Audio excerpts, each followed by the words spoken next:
Would you believe that in the United States of America in the year 2020, a member of Congress is seeking the disbarment of Rudy Giuliani and the other lawyers who are representing President Trump in his attempt to overturn the election? Disbarring lawyers for representing clients, pure McCarthyism. You'll hear why on The Durr Show. So this is what it's come to in America. Believe it or not, a congressman from New Jersey, his name will live in infamy, Representative Bill Pascrell Jr., has actually filed complaints against Rudy Giuliani and President Trump's other lawyers in 5 states seeking their discipline or disbarment. For what? For defending President Trump's right to a fair election? For raising constitutional issues, which some courts have accepted and some courts have rejected, some arguments better than others? The idea that you disbar or discipline a lawyer because you don't approve of that lawyer's client or you don't like the argument they're making, pure, unadulterated McCarthyism. Congressman Pascrell should be ashamed of himself, and his voters should let that shame be known the next time he runs for re-election. You know, it's one thing to criticize the lawyers. You can do that. You can argue that their points they're making are not valid. You can support the opinions of the courts that reject them. All of that's fair game. But the idea of moving to disbar lawyers because you don't like their client, you know, maybe I'm a little biased on this because there was a petition at Harvard to try to remove my status as professor emeritus, which I earned for 50 years of teaching and 10,000 students, because I represented the presidency and the president of the United States on the floor of the Senate. And if you think these issues are frivolous, the movement toward disbarring or taking away emeritus, think of what happened to Ron Sullivan. Ron Sullivan, the first African-American, along with his wife, dean of a Harvard college, lost his job, was fired as dean because of who he represented, because he represented Harvey Weinstein. And the students lied to the administration and said that scared them, that frightened them, that made them feel unsafe. Nonsense. They didn't feel unsafe when the same professor represented a minority person who was accused of multiple murders. That didn't scare them. Having a lawyer living among them who represented murderers, trying to get murderers free, that didn't frighten them. But representing Harvey Weinstein, oh my God, how can you ever be a dean of a Harvard college if you have clients like that? It's just a return to the bad old days of McCarthyism. And in some respects, even worse, because it's a view reflected by a lot of young people who will be our future leaders. McCarthyism didn't have the kind of widespread support among future leaders. It was attacked and condemned by President Eisenhower, by distinguished members of Congress, by deans of universities, by presidents of universities, by ordinary folks like my parents who hated communism, but they hated McCarthyism as much as they hated communism. But today we're hearing justifications. Well, you know, they have a point. Why do we need a dean who represented somebody like Harvey Weinstein? Why do we need a professor emeritus who represented the president of the United States? What a terrible thing to do, to represent the president of the United States on the floor of the Senate and successfully argue that it was unconstitutional to impeach him on grounds of abuse of power and obstruction of Congress. Oh my God, what a terrible thing to do. How can we have an emeritus professor who stood up and made those arguments on behalf of somebody like President Trump? And now we have a sitting member of Congress making motions, filing complaints with 5 bar associations. I have to tell you, the bar associations ought to be looking at him and seeing whether he's misusing the complaint process for partisan political purposes. Again, you can be critical of President Trump's efforts to go to the last step and challenge all of his the election in the courts. I'm not critical of that. I'm a liberal Democrat, but I'm not critical of a conservative Republican president any more than I was critical of Al Gore, whose case I helped when he challenged the election back in 2000. There are two things that can come out of a challenge to the election. One of them very, very unlikely, and that is turning around the actual election. I'll explain why, and I have in the past explained why that's very unlikely under the circumstances. But the other positive thing that comes out of these challenges is that they are exposing some flaws in the system. They are exposing a problem in Pennsylvania that some counties allow mail-in voters to correct their ballots and other counties don't allow them to correct their ballots if they're flawed ballots. That's a potential equal protection problem, at least according to the United States Supreme Court's decision in Bush versus Gore. It's certainly not a good situation to have some votes counted and identical votes, identically fixed, not counted because of what county you happen to be in. One person, one vote is very, very important. And to the extent that improper votes are counted, proper votes get diluted. The power of the proper voter gets diluted when improper votes are counted. And so these evidentiary attacks on the computer, I don't know whether there's any basis to them. I'm not a computer expert. But if there is a hearing in the courts and they do find glitches in the software or the hardware or anything else, that will improve the system for future elections. If we do find that accepting mail-in ballots that were filed after the close of Election Day create problems, maybe we're going to want to cure them. Maybe we're going to want to extend legislatively the time for voting so that people don't lose their vote because of a glitch from the post office. These are all issues that warrant detailed analysis by the courts, by the legislatures, and by the media. So let's not condemn the lawyers. It was Shakespeare put into the mouth of his villain, first let's kill the lawyers. And that's what all tyrannical regimes have done. Stalin and Hitler and Mao and Pol Pot, the first thing they did is kill the lawyers because they know that the lawyers will stand up for rights, for civil liberties, for civil rights, for the rights of the people. And that's the last thing that tyrants want.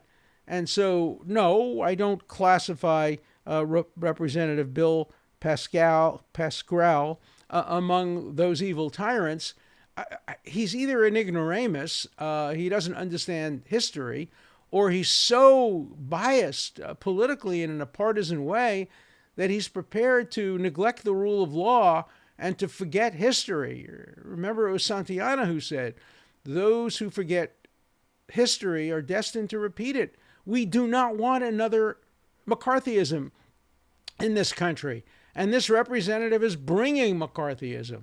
I've looked at the petitions that he's filed. They're nonsense. They're total nonsense. He just doesn't like the lawyers. He doesn't like the client. He doesn't like the arguments they're making. Let him file an amicus brief in the court on the merits, showing why the arguments are wrong. But the idea of taking the livelihood away from lawyers, now, Rudy Giuliani's not going to suffer from this.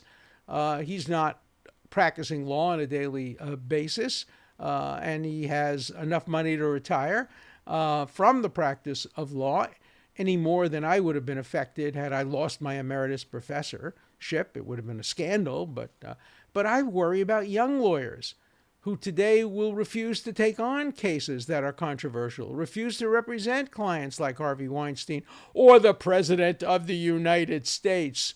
That's the purpose of McCarthyism, not only to punish the few who would be victimized by the McCarthyism itself, the way the congressman filed grievances against some dozens of lawyers.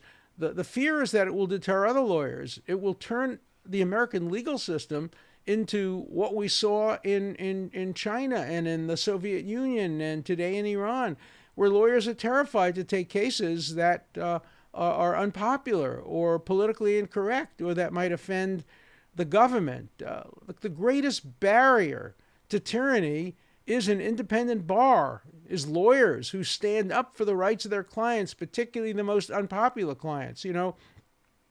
I have one major criteria that I take consider when I decide whether to take a case. I get hundreds and hundreds of requests to take cases. I can't take any percentage of them. I can take only a tiny, tiny, small percentage. I only do, a handful of cases at any given time. And my major criteria is the person so unpopular, so hated, so despised, that he really needs me to be his lawyer because he can't get other lawyers. The first case I ever took as a practicing lawyer when I was in my 20s was on behalf of a group of people who just couldn't get lawyers. They just couldn't get lawyers. Back in the day, I was applauded for doing that. Today, I'm condemned for doing that. So one summary before we go to the many callers that we have today, but one summary point about where the election challenges are going. I know that Giuliani and his legal team are not only going to court, but they're meeting with state legislatures.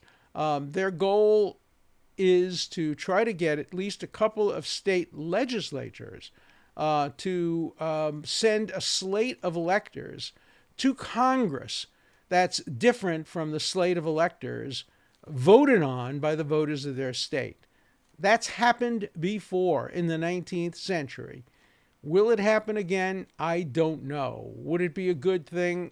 I don't think so.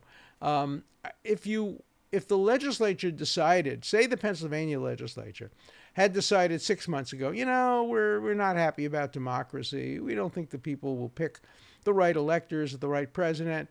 The Constitution gives us, the state legislature, the power to decide how electors are chosen. We're going to decide to choose them ourselves. We're going to pick them ourselves in exactly the way that the state legislatures picked senators for the first several years of our constitutional history.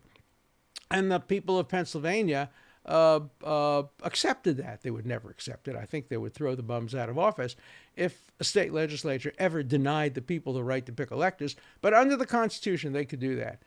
But can they do it after the election has been held?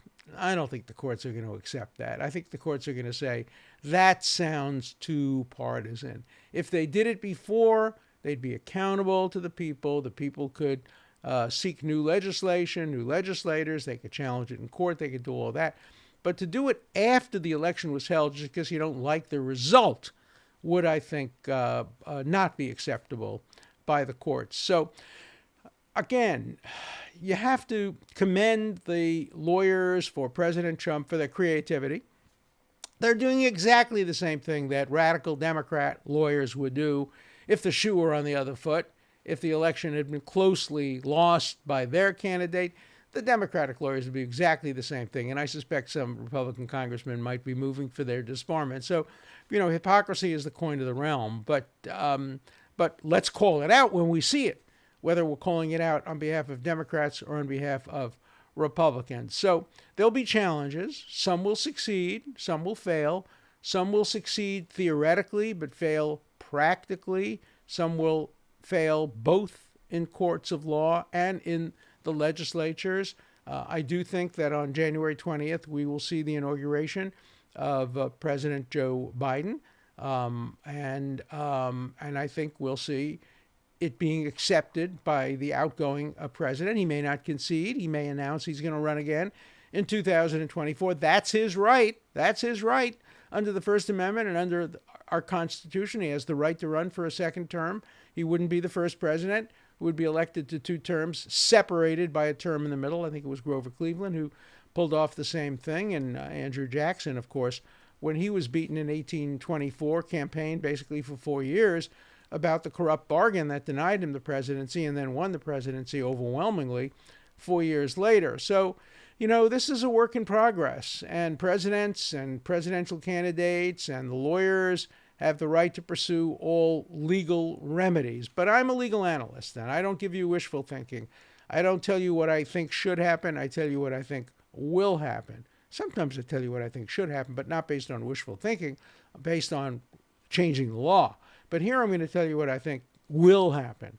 There will be some small victories, but they will not be able to pull off the perfect storm. They will not be able to draw to the inside straight and get both the judiciary and the legislatures to rule in their favor and the numbers to be enough to overcome the margins of victory in Pennsylvania, in Michigan, in Georgia, in Arizona, and in Nevada. But in the end, this election will be remembered as well for how it showed that we can make the elections even better in years to come.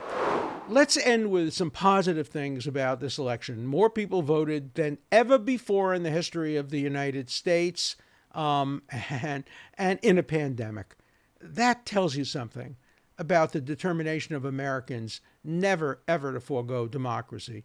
The candidate who did not win got more votes than any other candidate in history other than the candidate who did win. Was it a fair election? That's up to the people to decide after hearing all the evidence. But more voters voted than ever before. When you think back to the founding of this country, in the early days when you had like 1/10 or less of the people who were in the country eligible to vote, and even a smaller number actually voting, here you get over 150 million people voting for president of the United States. We are still the envy of every democracy in the world. So 3 cheers for democracy. This was an election that brought out voters. People voted because they loved candidates, because they hated candidates, because they preferred one candidate over another. But very few people, percentage-wise, stayed home. And that's a very positive thing to say about both Republicans and Democrats. So let's now turn to your questions. Before we get to your questions, the last show, when I talked about the pardon of General Flynn, there was a mix-up, and the introduction said I'm going to talk about the pardon of General Flynn, and then when you got to the show itself, it was about another subject that we had talked about last week. We fixed the glitch. So if you want to rehear what I said about General Flynn, just go back. It's now all fixed. And you'll hear the headline saying President Trump was absolutely right to pardon General Flynn. And then you'll hear my analysis of why I think he was absolutely right. And you'll get the questions, one of which was about General Flynn. So apologize for the mix-up for those of you who listened to it early. Please keep listening early. There won't be any more mix-ups. We got it right. We fixed it. And so now let's turn to your questions on The Durst Show. Our first call today is from John. I'm a retired public official and prosecutor 4 times in a 40-year career, and I wonder if you would be willing to comment in the context of the General Flynn case about Judge Sullivan's unethical, unprofessional, and in my view, unconstitutional behavior as a judge, passively, aggressively defying constitutional mandates of the Supreme Court on the dismissal of cases and the cover-up of the Court of Appeals in the D.C. Circuit, permitting him to abuse his judicial discretion to the prejudice and detriment of General Flynn, the public interests, and the people of the United States. Thank you. Well, thanks. As you know, I agree with the bottom line of what you said. I do think that Judge Sullivan abused his constitutional authority and the limited role of judges. I wouldn't use some of the language you used. Judge Sullivan is a good judge generally, and somebody who's done a lot of good things over his career. And of course, the Court of Appeals originally rebuked him, and then the Court of Appeals en banc sent it back to him. I think that was wrong. I think once you get the Justice Department agreeing with the defendant and saying, look, there's no case here, we're going to drop the prosecution, that's the end of the matter. The Constitution limits the power of the courts to cases and controversies, and there's no controversy when both sides agree. So I think that Judge Sullivan was wrong. He was wrong to appoint another former judge to be his lawyer. He was wrong to question the Justice Department's decision to drop the prosecution. It's not up to judges. That's up to prosecutors. And I think the Court of Appeals was wrong to allow Judge Sullivan to continue what I think was his political circus down in the federal district court. So I'm glad that President Trump pardoned General Flynn. By the way, President Trump tweeted my statement that it was absolutely right to pardon him. Tweeted the retweeted the tweet about the show and about the show, saying that President Trump was correct, and so at least there are two of us that agree with that. Okay, so here's our next caller. When you see what's going on now, obviously, with the new lawsuits, do you think that it's possible, or what would they do? Do they weigh out what the possibilities are with chaos everywhere? If, let's say, the election is overturned, given the fact that mainstream media is not reporting what is going on. In fact, they're censoring it again.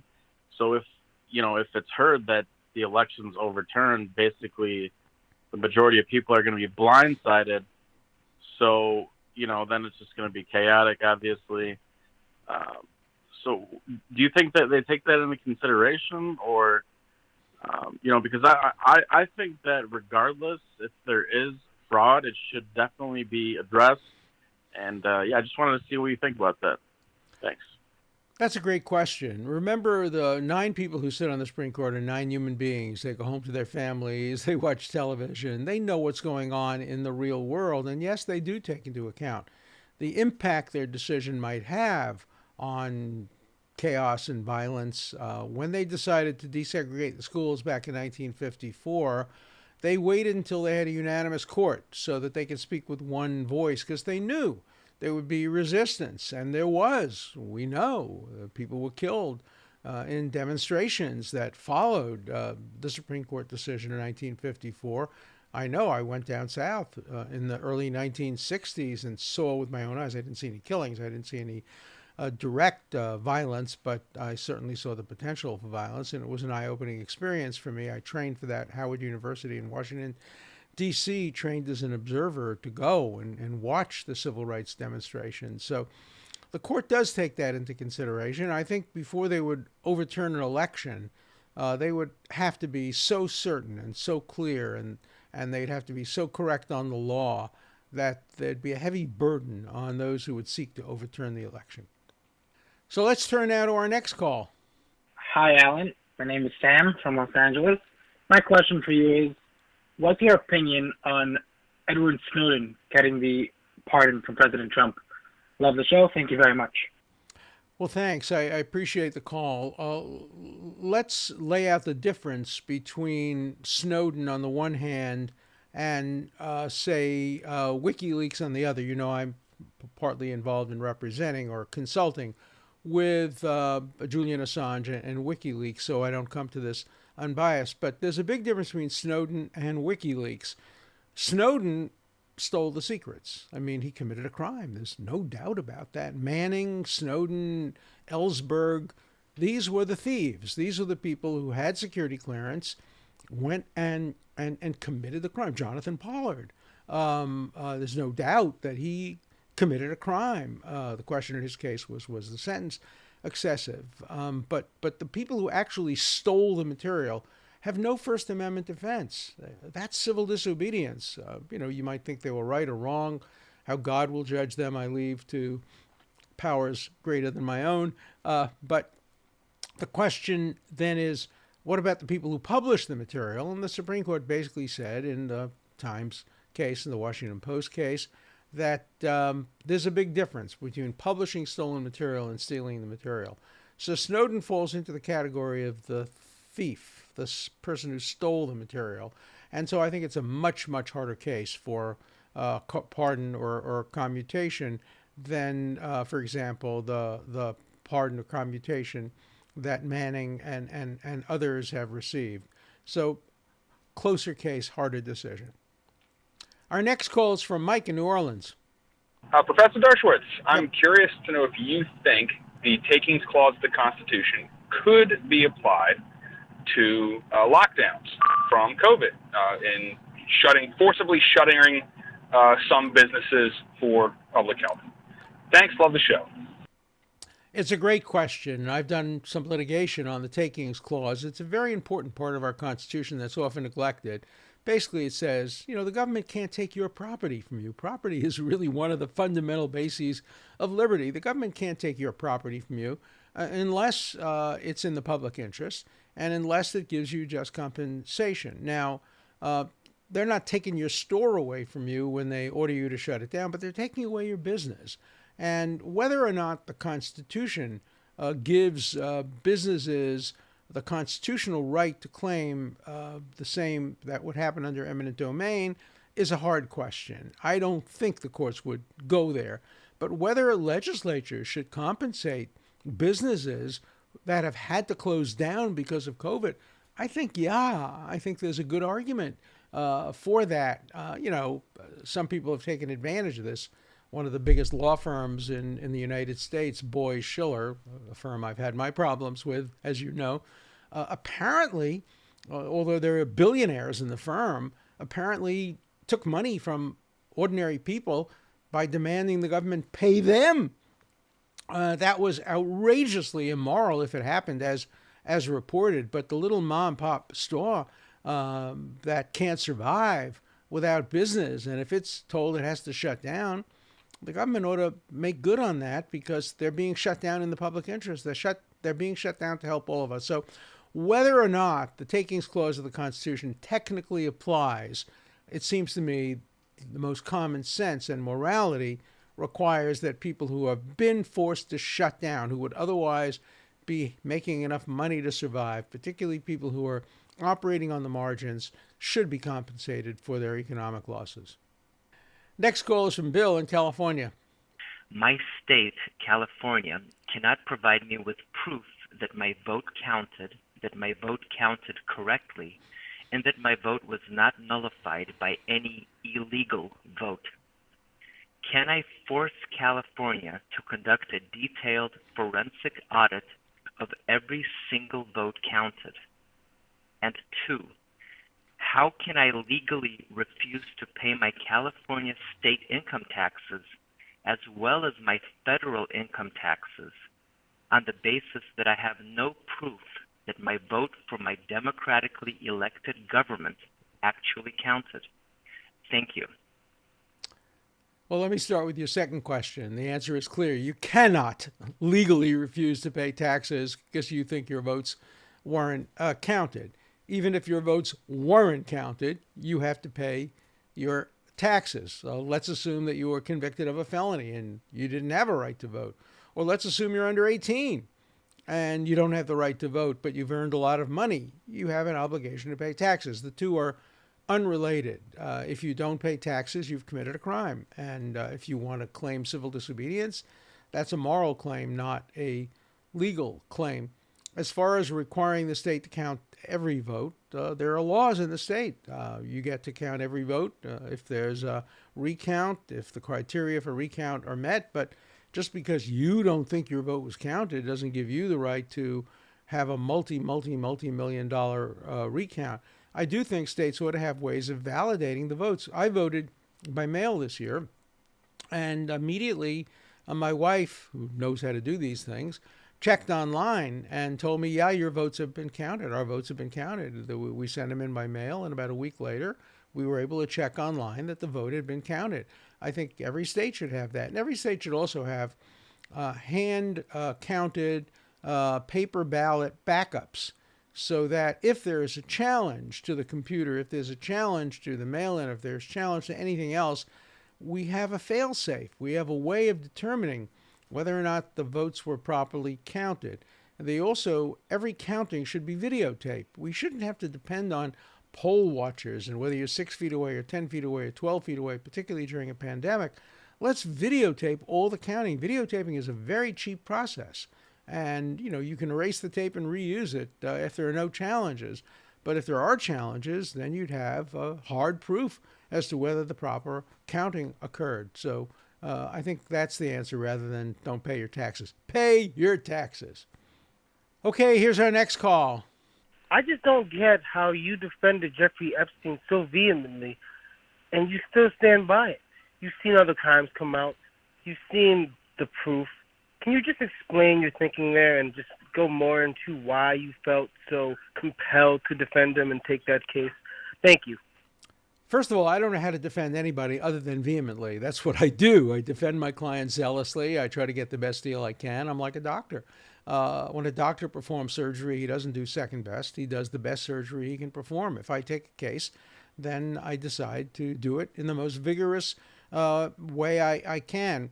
When I decided to represent Epstein, the only charges against him were that he got a couple of massages and that one or two of the people may have been technically under the age of 18, even though they showed him birth certificates or driver's licenses that showed they were over the age of 18. That was the case I defended. There weren't hundreds of people or dozens of people. There were a handful of people, and there was a good defense. And the fact that the prosecutor accepted our recommendation initially in Florida demonstrates there was a good defense. And then I defended him federally, and the prosecutors agreed with the offer we made after a lot of tough and hard negotiations. I haven't stood by Epstein lately. Once I learned what he had actually probably done, I terminated my relationship with him. But of course, I had to take his phone calls. I was his lawyer. You can't just abandon a client. But I do not defend his actions in any way. And that case fit the criteria of cases that I take. Somebody extremely unpopular. He thought the deal I made was not a particularly good one. He fired me, and he wouldn't pay my legal fees because he thought he could have gotten a better deal. Well, it turned out he did get a better deal, but then all the criticism came up, and he got indicted again in New York, and that led to his death. So I'm proud of the fact that I represented somebody who was charged with a crime. I will continue to do that. I've defended people who have committed or have been accused of committing a murder. I defended a kid who was accused of lining up 9 Buddhist nuns and monks on the floor and shooting them in cold blood. And it turned out he probably didn't do it.